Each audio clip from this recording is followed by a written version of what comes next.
nos laços do Calvário que nos une. Abundante graça e paz seja contigo e com toda a sua casa por parte de Deus Pai e de Cristo Jesus, nosso Senhor. Acredito que o Abba ministrou seu Espírito em nossa primeira videoaula e não será diferente nesta que será a sua continuidade. Portanto, se você ainda, insisto contigo, não se inscreveu no canal, não perca tempo, faça isso agora mesmo.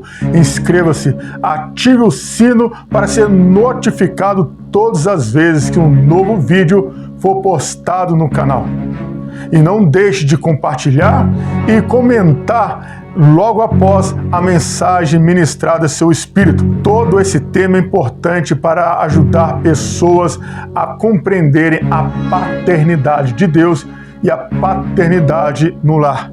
Portanto, sem mais delongas, vamos prosseguir para a nossa próxima aula, nos laços do Calvário que nos une a todos. Shalom! Estamos lidando com jovens, não chegou nem uns 25 anos ainda, não chegou nem uns 30. Se há uma escola que forma caráter, é o casamento. Uma escola que forma homens, que forma mulheres, é o casamento. O que acontece antes do casamento é um preparo para as responsabilidades que estão por vir. E aí nossa pergunta: vocês estão preparados para isso? Talvez você não compreenda isso de forma teórica, mas imagine, de repente apareceu aí uma ferida no dedinho. Não, é algo simples. Aí, com o passar do tempo, essa ferida começa a gerar uma certa infecção, começa a crescer. E com pouco tempo, você percebe que você vai perdendo a sensibilidade desse dedinho, que ainda que pareça significante, mas ele vai sendo afetado. E quando não tratado, ele acaba afetando outros dedos da mão. Com pouco, ele afeta toda a sua mão. Então, quando a coisa começa a tomar proporções maiores, você começa a ficar o quê? Preocupado. E de repente, quando você vai fazer um tratamento, procurar saber a causa, você só consegue tratar o efeito, não consegue mais tratar a causa. No final, o medicamento utilizado para tratar o efeito já começa a não ter mais valor, porque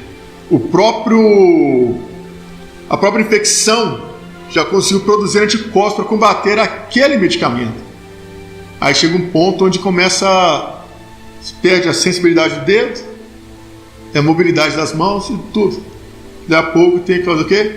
Arrancar ele fora, o braço fora, para não passar para o resto do corpo. Aí aquilo que aparentemente era insignificante, não foi tratado, acabou trazendo consequências irreversíveis. E na igreja nós estamos vendo um monte de coisas desse tipo. De pessoas que vêm na igreja, mas são pessoas que elas carregam consigo coisas não resolvidas do passado. E o que elas fazem para poder se aliviar disso? Elas querem adrenalina. Coloca uma música boa de se ouvir, se cantar, vou enganar minha mente e tentar amenizar o impacto da minha realidade, criando uma ficção. Uma coisa que não existe no meu mundo, mas eu crio para poder me sentir aliviado. E aí vai tratando aquilo e vai vindo. Há pessoas que dentro da igreja é uma coisa, mas dentro de casa, num quarto fechado, é outra. Ela sabe que não está bem, que ela se sente vazia, carente. E aí passa aquela noite assombrada, e a vontade é as piores possíveis, em decorrência de quê? Ausência paterna. Como eu disse anteriormente, a paternidade não está relacionada exclusivamente ao pai, mas à família. É a paternidade na família, referências na família. Então há uma deficiência que precisa ser tratada. Eu sei que todos aqui, principalmente quem está namorando, tem projeção no futuro de casamento. Se não tiver, já está pecando. Mas se não começar a programar, a trabalhar essas coisas agora, vai esperar dar murro na pão de faca, cabeçado na parede para poder aprender? A Escritura diz que na multidão de conselhos as coisas se firmam. Então agora é o momento propício, oportuno de vocês abrirem feridas. Mas, como nós lemos em Provérbios 27, versículo 6, fiéis são as feridas feitas pelo que ama. Se vocês se posicionarem agora, o que o Pai irá fazer através de vocês são coisas grandes. Que a Escritura diz no livro de João: jovens, vos escolhi, que vós sois fortes, têm vencido o maligno. Esse sistema não quer que vocês cresçam, amadureçam, se tornem homens, se tornem mulheres, honrem sua masculinidade, sua feminilidade. Eles querem que você ceda à pressão do sistema, se tornem nécios, tolos, se tornem ignorantes, insensatos, dominadas pela sua ideologia, opostos aos princípios do Pai. Mas não é o propósito que as Escrituras nos revelam. É importante destacar que a ausência paterna decorrente do falecimento de pai desperta sentimentos diferentes dos filhos em comparação aos casos em que a ausência é motivada por uma separação conjugal ou divórcio. Enquanto no primeiro caso os sentimentos dos filhos estão ligados à sensação de perda e tristeza, no segundo tem-se geralmente sentimentos de revolta e indignação, já que estes entendem que o pai poderia reverter tal situação, caso quisesse. Quem cresceu sem um pai por perto, nem sempre sente falta, ou muitas vezes não nota a falta que sente, afinal, não conhece uma forma diferente de crescer. Pensando que uma importante parte de nossas vidas gira em torno da família, a ausência da figura paterna pode gerar mágoas, faltas e feridas que afetam a formação da pessoa e de sua personalidade, gerando uma deficiência, em alguns casos irreversíveis. O filho, quando ele cresce sabendo que o pai morreu por alguma coisa, ainda na fase da inocência, nos seus primeiros anos de vida, por exemplo, ele compreende, ele vai viver com a dor, mas uma dor tratável, né? Que é aquele sentimento: olha, meu pai morreu cedo, eu não conheci meu pai. Ele vai querer conhecer a história da mãe. Mãe, como era meu pai? A viúva que sentiu a dor da perda do pai, do marido, mas que conviveu intimamente com ele, vai relatar: seu pai era um homem bom, seu pai era um homem íntegro, esforçado, e vai contar toda a biografia. Infelizmente, que aconteceu isso e isso, e lamentavelmente, no acidente, ele morreu, ele veio a óbito.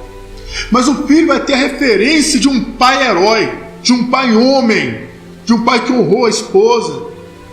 E ele vai pensar: não, eu quero ser como meu pai foi com a senhora. E ela vai ver nele traços de uma pessoa que quer realmente assumir o lugar de uma referência que ele não teve no seu crescimento, no seu desenvolvimento, mas teve pela biografia que ele ouviu. Então minha mãe disse que meu pai foi assim. Desde quando eles namoraram, noivaram, se casaram, a referência que ela dá do meu pai é essa e essa e essa. Então eu falei: eu quero crescer e ser igual ao meu pai. Naquele filme A Prova de Fogo, a menina que ainda na sua idade inocente, a mãe diz para ela: filha, você vai se casar, você vai ser feliz, vai estar bem, uma pessoa vai te honrar, te amar. Ela diz: como você e o papai? é onde começa a história da mulher que conheceu o bombeiro, se casou com ele, e daí vai a história. E quando o pai, ele rompe o relacionamento? Porque a separação de divórcio é uma interrupção de um ciclo de vida que não terminou. E aí é um problema que vai afetar os filhos. A mãe, pela separação, não vai ter louvores para externar ao filho a cera do pai. O filho vai crescer com uma mancha, uma mácula. Isso aí vai afetar. E não vai se lembrar do pai com louvores. Enquanto de um lado nós temos a perda, né, e tristeza, por outro nós temos a revolta e a indignação, já que um caso poderia ser revertido, poderia ser tratado. Quantas vezes, em termos figurativos, Israel traiu a Deus, se envolvendo com ídolos e outros deuses das nações pagãs, ao ponto de ele usar Oséias como referência para mostrar: olha, esse povo que eu separei, que eu resgatei para mim mesmo, é como uma mulher prostituta. Ela está comigo aqui, mas ela sempre vai em busca de prazeres em outros deuses. Eu não sou suficiente para ela. É uma metáfora, é uma forma figurativa de externar, de manifestar o tipo de povo em relação ao seu Deus. Assim também é a sociedade. Este sistema da nova ordem, ele quer acabar com os valores da família. E o que nós vamos assistir no próximo vídeo vai mostrar uma realidade triste e que revela exatamente o que é o sistema atual, mesmo sabendo que é um filme de 2016, mas muito atual. E observamos que muitos estão crescendo com revolta e indignação. E quando vem na igreja vai falar sobre a paternidade, mas não compreende a paternidade, eles não conseguem chegar à paternidade de Deus dentro de casa. Não tem. E eu sei que alguns aqui não têm essa referência.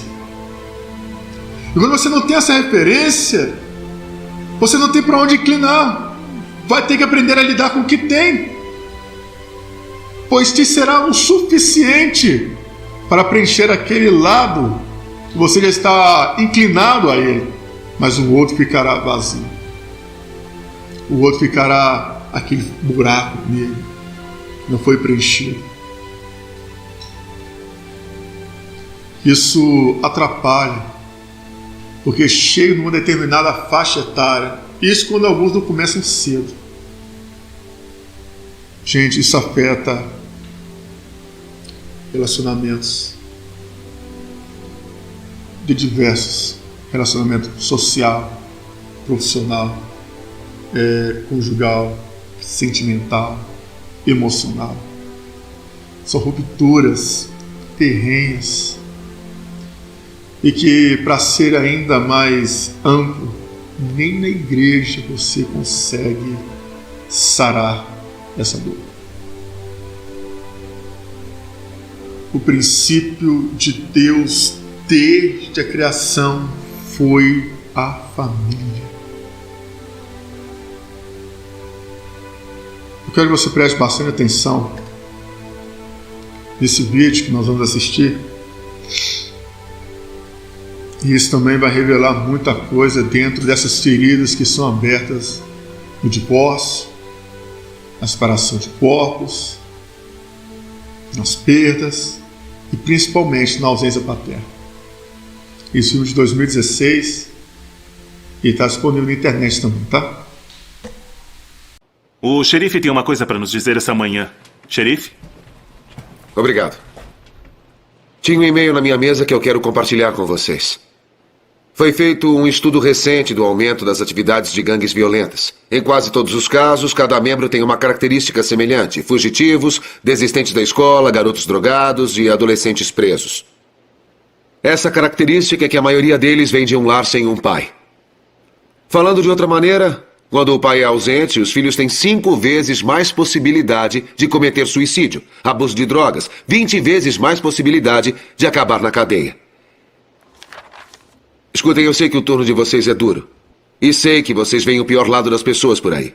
Mas quando saírem, vão para casa e amem suas famílias. Estão dispensados, podem ir. E por falar em pai, aquele e-mail que o sargento leu outro dia, acham que estava certo? Eu acho. Cresci vendo esse tipo de coisa o tempo todo. Fico imaginando para onde foram os bons pais. Não é verdade. O quê? Eu me lembro de você falando do seu pai. Ele não te ajudava lá na sua igreja? É, mas não significava nada. Assim que o culto começava, ele saía para fumar. Sabe, um dia, ele me disse: é melhor não te pegar bebendo. Tava com uma cerveja na mão quando disse. Minha mãe ficava perturbando ele. Até o dia que se divorciaram. Não é que eu não ame meu pai, mas é difícil respeitar um hipócrita. É. E você, David? Eu tive um bom pai. Eu acho, ele não era perfeito. Separaram depois que ele teve um caso. Acho que ele se arrependeu e eu briguei com ele um tempo, mas, sabe, divórcio faz parte da vida. Eu discordo. O divórcio acontece porque você faz disso uma opção. Nem sempre a gente quer que aconteça. As pessoas mudam, nem sempre achamos uma solução. Às vezes é melhor ficar longe um do outro. Acho que eu concordo com o Nathan. Obrigado. As pessoas não lutam mais pelos seus casamentos. É verdade. Espere até você casar, ter filhos. Você vai descobrir bem rápido o quanto não sabe. Se não fosse pela minha fé em Deus, eu estaria em parafuso agora. É, eu também. Olha, acho que nem todo mundo acredita nisso. Vocês são religiosos e tudo bem, mas não podem achar que a religião é a única forma de ver a vida. Religiosos. É, não deu certo com seus pais, se divorciaram, né? Esse é o problema, eles nunca casaram. Escuta, o meu pai teve 6 filhos de 3 mulheres diferentes. Eu era o 5º filho. Ele já tinha ido embora antes de eu nascer. Eu tenho 37 anos e nunca conheci o meu pai biológico. Mas você se deu bem. É porque um homem do meu bairro chamado William Bert foi meu mentor quando eu era pequeno. Me ensinou sobre Deus. E todo dia dos pais era para ele que eu ligava. Tô dizendo, cara. Não ter um pai quando criança me deixou marcas bem profundas.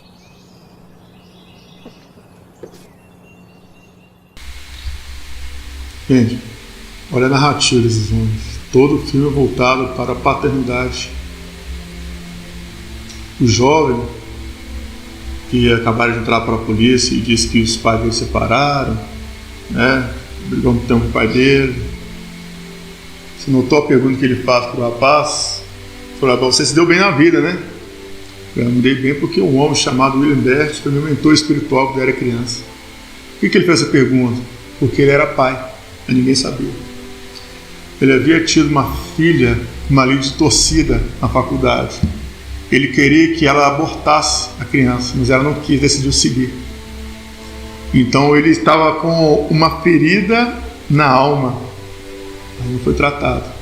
Até o momento que ele foi confrontado. E quando esse jovem policial ele foi confrontado acerca da realidade dele, aqui ele começou a trazer desconforto. Eu não coloquei o vídeo aqui porque a princípio não era questão ainda, mas ele, depois que ele confessou a fé, ele decidiu fazer uma carta e enviar para a mãe da filha dele, desejando reatar o relacionamento se ela quisesse e assumir a paternidade da vida da filha. Ele pensava que o fato da filha estar com a mãe, ele poderia encontrar uma outra pessoa, né, e ocupar o lugar dele sem ele ficar preocupado com o que ele fez no passado. Até que Nathan Reis, que é esse policial negro, ele veio falar com ele. E o pai dele teve 3 mulheres diferentes, 2 filhos com cada uma. E ele nunca conheceu o pai biológico dele.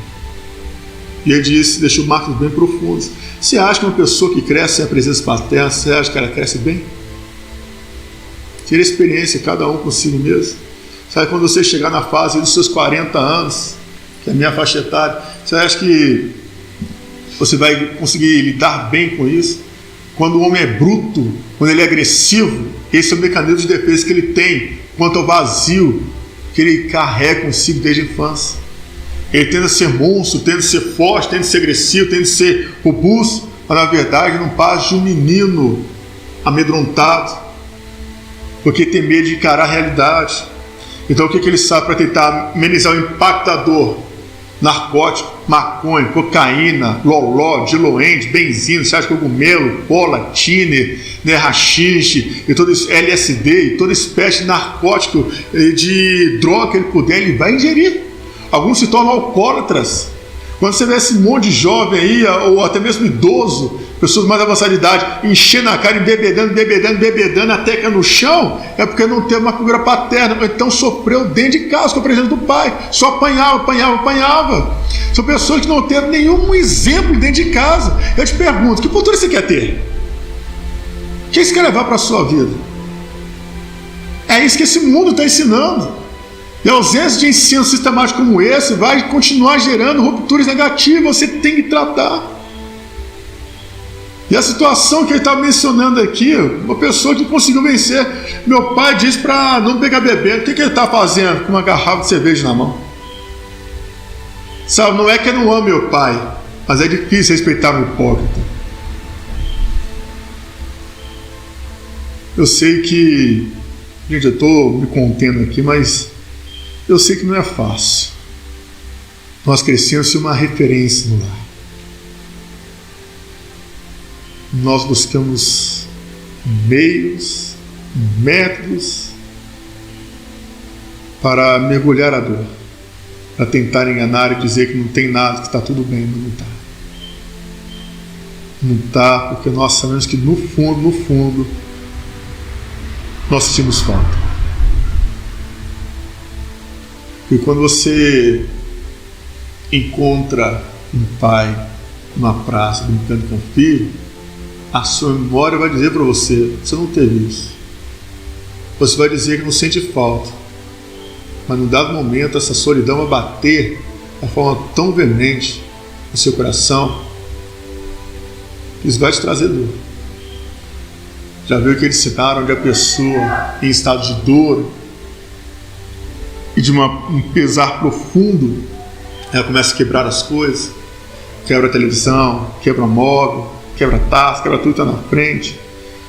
Aquela forma de aliviar do estresse, é batendo, é socando, é chutando. Aí depois a pessoa encosta no chão lá, no meio de toda aquela bagunça, começa a chorar, começa a derramar. Você acha que isso só acontece em filmes e novelas? Meio que eu não assisto, mas isso reflete no dia a dia. É a sua realidade, é a minha realidade, é a realidade de tantos outros que estão aí fora. Por isso que você só vai conhecer a paternidade de Deus depois que você conhecer a paternidade no lar. É por isso que é necessário que nesse momento essas feridas sejam abertas. Esse quebrantamento ele tem que existir. Vocês viram o desenho do Chick Little, gente? Olha a lição que tem no desenho. E agora essa narrativa aqui do filme Corajosos. E aí, se você assistir o filme todo, você tem um modelo aí no final dele dizendo onde estão os pais que vão levantar, onde estão os homens corajosos que vão assumir essa responsabilidade e dizer eu vou. Tantas pessoas que precisam ouvir isso, mas infelizmente não estão aqui. Ou os pregadores, né, renomados, autoridades, eles não tocam no assunto com a clareza devida. Um ou outro citam sim. O pastor Juscelio de Souza, pastor Cote, estou falando isso que eu conheço. São pessoas que buscam trabalhar essa área. Mas nós nos posicionamos na Escritura, a fim de que ela nos policie, nos conduza, nos faça sobressair. Eu sei que há marcos bons de vocês. mas elas têm que ser tratadas.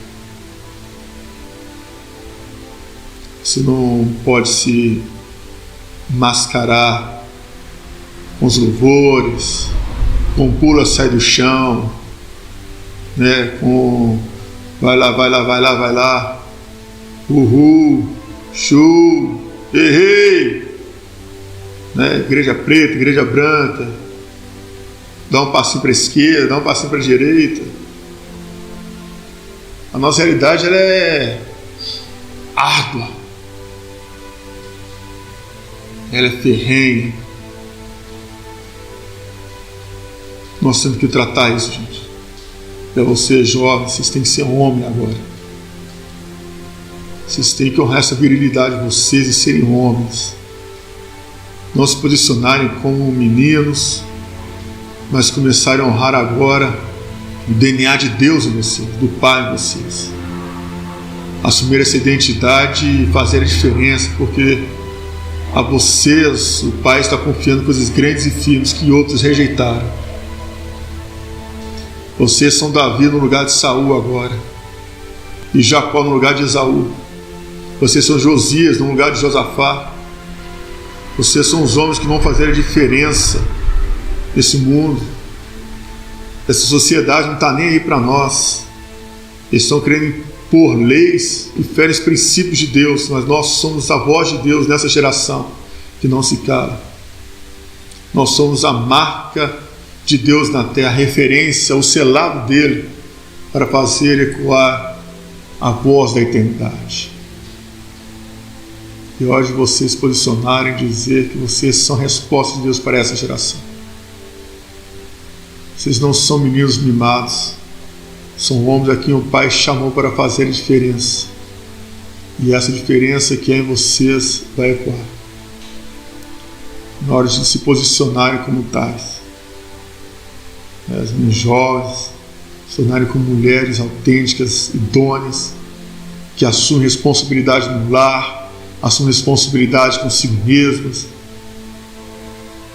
e não seguir o curso desse mundo, mas seguir o curso do Evangelho,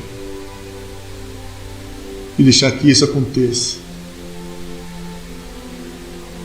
porque o meu tempo está acabando, mas o de vocês está começando. E a gente sabe que um teor de formação desse ele é crucial. Mas se nós não nos levantarmos, quem se levantará? Quebrando-se diante do Pai. Vão para dentro do quarto, esmurrem o travesseiro, o chão, né? Gritem, mesmo no silêncio. Faça com que a sua voz ecoe no céu.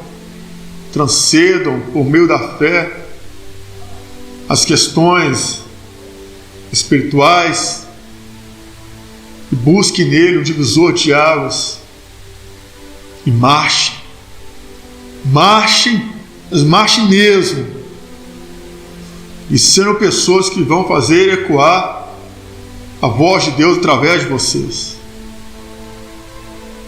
Eu estou falando com dor e com pesar, só Deus sabe, porque é difícil tratar essas questões, principalmente quando você reflete a experiência disso. Mas se nós não fizermos a diferença agora, não vai acontecer nunca. Coloque-se de pé.